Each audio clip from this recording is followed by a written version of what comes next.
on to our homestead 6 months ago today. Here's how much money we've spent starting our dream of an 85-acre multi-generational permaculture paradise. Yeah, it was a lot more than we thought. Like, a lot more.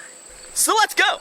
Let's start with the chickens. Starting off, metal stock tank for brooding. That was $169. We thought it would last longer. You can see we don't have any chicks right now and it's basically full of all of our chick starter stuff. We got 2 of these heater plates for the chicks, 130 bucks. We also got a brooder kit from Rural King. That was 40 bucks. We didn't really like it and we won't buy another. I built a lid to go on top of that brooder, but I just used scraps, so that didn't cost us anything.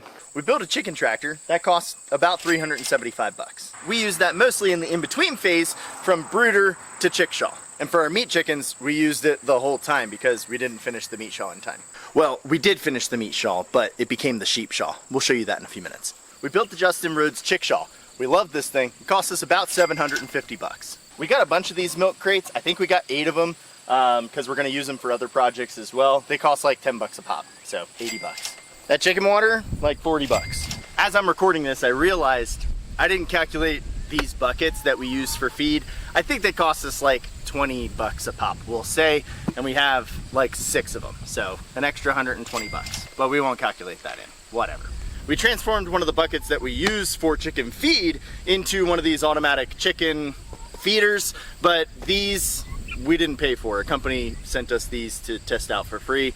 I think they're like 30 bucks for an 8-pack of them though. We got 2 chicken starter packs from Premier One Fencing, so that came with the fences and the energizers. We got 2 because we wanted one for our layers and one for our meat birds when we have them. That cost $1,059. Our actual chickens themselves, we don't remember how much it cost. We bought, I think, 25 chickens and some feed, and that came out to like 242 bucks that day. We also spent $140 on guinea hens, and most of them have either been gotten by a predator, gotten out and ran away, or one of them was got by our puppy.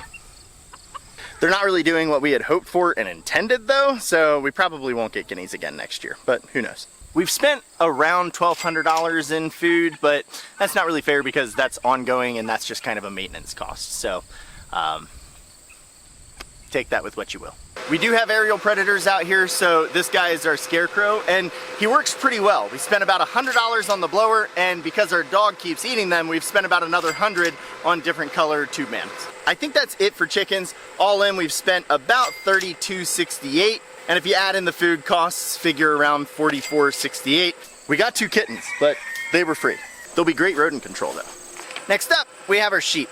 We built this sheep shawl. We absolutely love it. It costs around 428 bucks. We bought 8 sheep for $125 a pop, so about 1,000 bucks. We give them alfalfa as a treat every morning. That's been about 120 bucks, and we won't need to buy more alfalfa before we slaughter them. As far as the Premier One fencing goes, we're $632 into that, plus another solar stop 80 for $284. All in for the sheep, we spent $2,078. We're not even halfway done.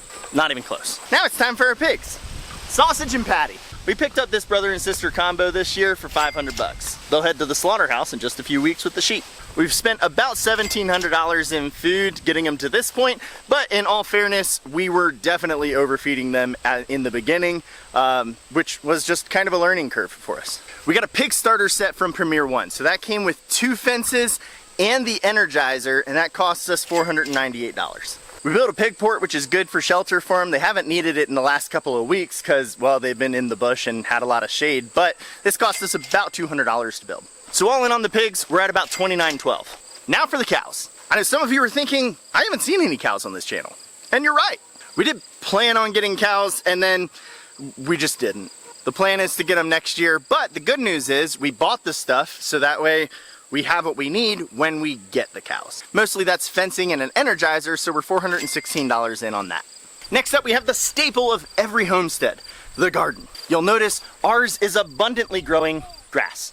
We walked into this year really hopeful about the garden, and truthfully, we just prioritized the animals and didn't place a priority on the garden, so it never really got done. That being said, we've got a really solid foundation for our garden next year. We got this orange fencing, which does very little to keep out basically anything, and I wish we hadn't done it at all. We have that tripod automatic sprinkler though, and that does more than anything else to keep basically the deer off of our crops, what little crops we have. We know that it works because Under all of this grass, there's a garden bed full of strawberries, or it was full of strawberries until we turned that off, forgot to turn it back on, woke up the next day, and all the leaves were gone from the strawberries. Yay us.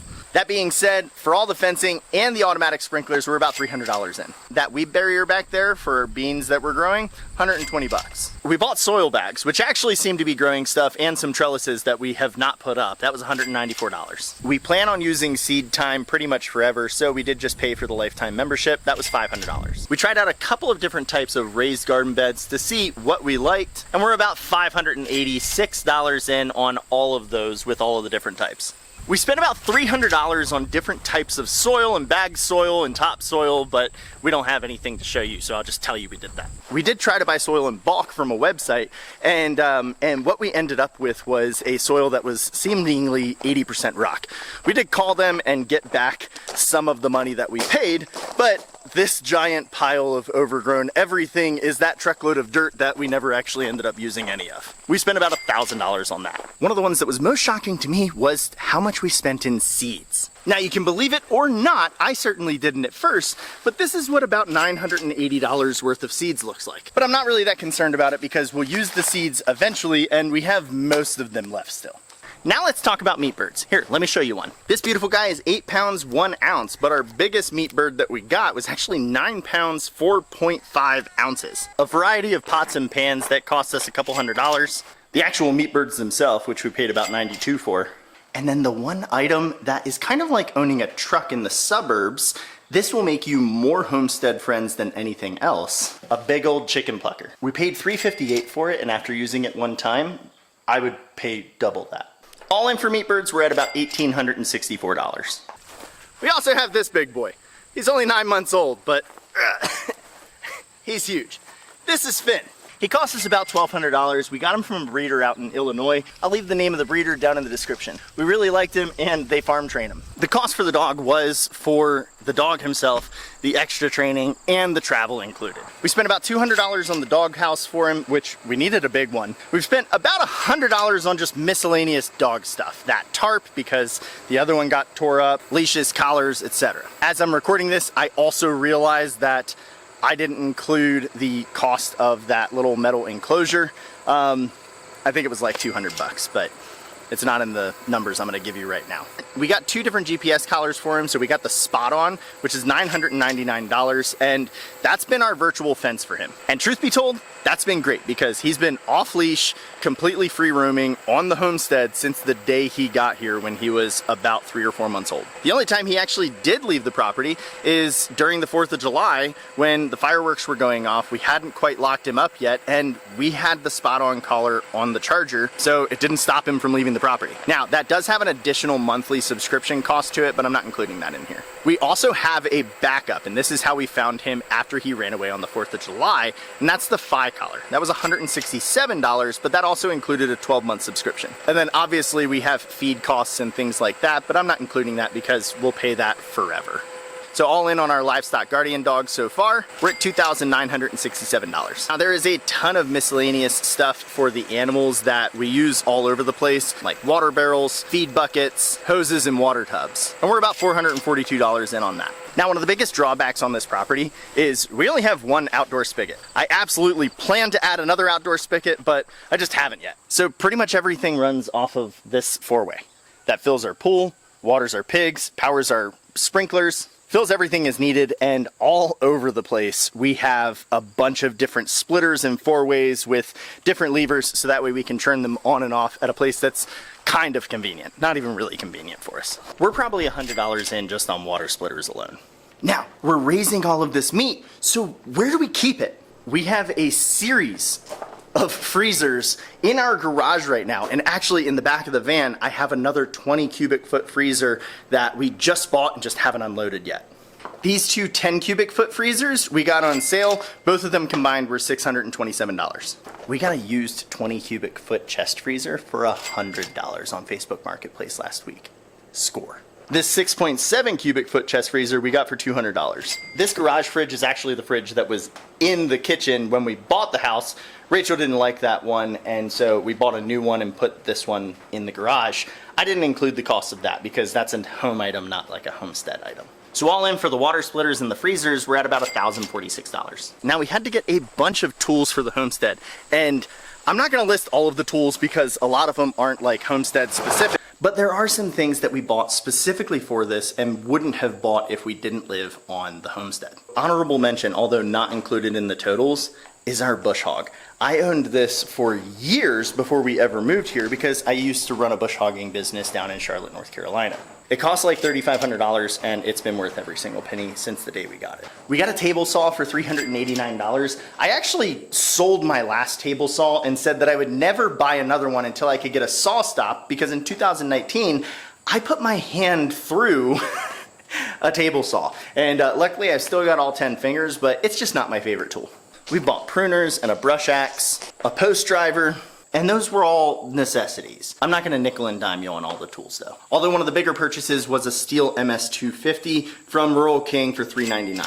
That being said, I've never even fired it up. Not because we don't need to, but between other priorities and the surgeries that we've had since we got here, I just haven't had time to go and clear trees like I need to. This winter though, this bad boy's gonna pay for itself. So all in on those tools and stuff, we spent about $950. That being said, we've spent a lot more money than that on tools because I bought things like a Sawzall, and I even bought the wood to make this little organization wall, but we're not counting all of that stuff. Because I would have bought that and owned that even if we were just living here as normal landowners. Now over to the expensive stuff. We bought a CF Moto 1000 XL a couple of weeks after we moved in, and honestly, I don't regret it for a moment. This thing gets driven daily. We've put close to 200 miles on it in 6 months, only on our property. It's an absolute workhorse when I do need to move stuff and pull stuff. It's got enough power to do pretty much anything I've ever asked it to do. Not to mention, it's got enough seats that every single person can have a seatbelt, so when we're riding on the back 80 acres, we can have fun, we can go down the trails, and God forbid something happens, everybody's got a seatbelt on. We did buy this brand new, mostly because we knew we would be using it all the time, and I didn't want to have to worry about what somebody else had done to their side-by-side when they were getting rid of it. For the side-by-side, everything included, including taxes and all that, I think we're in about $18,000 there. We also got a heavy-duty ATV trailer. This actually, we didn't pay anything for. It was a promo item from another company that I worked with, but I think they're usually like $250, $300. And then we got the big gorilla cart. This thing was $282, but it does a lot of different things. It's got the tilting bed, not to mention the fact that we can pull this pin off right here, and I can run it just as a regular trailer. We intended for that to be the wagon that we use for feed and chores every single day, and some days it is, but right now, we don't use it all the time. We mostly use Big Blue back here. With all of the things that I talked about, give or take a little bit for the things that I might have forgotten or got the price slightly wrong, we're at $39,668 on equipment just for the Homestead. Now, full disclosure on that, do you need everything that we got? No, probably not. We bought a lot of name brand stuff, and we bought things for the future that we didn't necessarily need right now. We could have bought a lot of this stuff used or done it in a cheaper way, but we wanted to invest in things that we're going to be using for years, if not decades. Also keep in mind that we didn't start small. We didn't already have a lot of things. We essentially had nothing. For 18 months to 2 years before this, we were nomads. We were traveling between family house and Airbnbs trying to figure out where we even wanted to move and finally settle down. We didn't buy almost anything used. All of this was pretty much brand new from the store or from Amazon. Thank God we get Amazon delivery out here. And there's a ton of other things that we did buy when we moved into this property that we didn't include on the list, like our Blackstone or our Traeger, because, well, it's not really Homestead per se. We also did buy a Suburban because we kind of needed to be able to tow this far out, but we only paid $1,000 for it by just trading in another vehicle. We also had the disposable capital to be able to do this. So everything that we've talked about, we bought cash. We didn't rack up a bunch of credit cards to do this or anything like that, and I definitely wouldn't suggest doing that. In fact, we're taking things to the chopping block right now, trying to reduce our expenses, so loading up a bunch of credit card debt would really be not helpful for us. Since we moved here, we've actually done a lot of work to reduce our expenses by thousands of dollars every single month. A lot of that is in part to the money that we invested into here, so now we're not spending as much money on food. And especially next year, once we actually get the garden going, we should have a pretty low food budget every single month. Right now, the only debt we have on the farm is the mortgage. That being said, as far as a lot of the infrastructural stuff, we pretty much don't have to spend anything else. Obviously, we have to spend money on the animals and the feed, but with the exception of maybe a couple more lengths of fence, we've got all the fences we need. We've got all the energizers we need. As we have the capital available, we will definitely be getting equipment. I'm talking a tractor, a skid steer, a Mini X, mostly just to make the work go faster and easier. But we're not running this homestead as a business. I'm not filling out a profit and loss statement. We just want to make our land as nice as possible, and it's cheaper for me to buy equipment and do that myself. That being said, this video was actually really fun to make, if not a little bit eye-opening when we realized exactly how much we had spent on everything. Although we always were looking at our finances and knew that we had the money to do it, we had never totaled it up before over the actual 6 months. That being said, we're so thankful for the farm and the opportunity that we have, and we're trying to remind you to always be thankful for the process.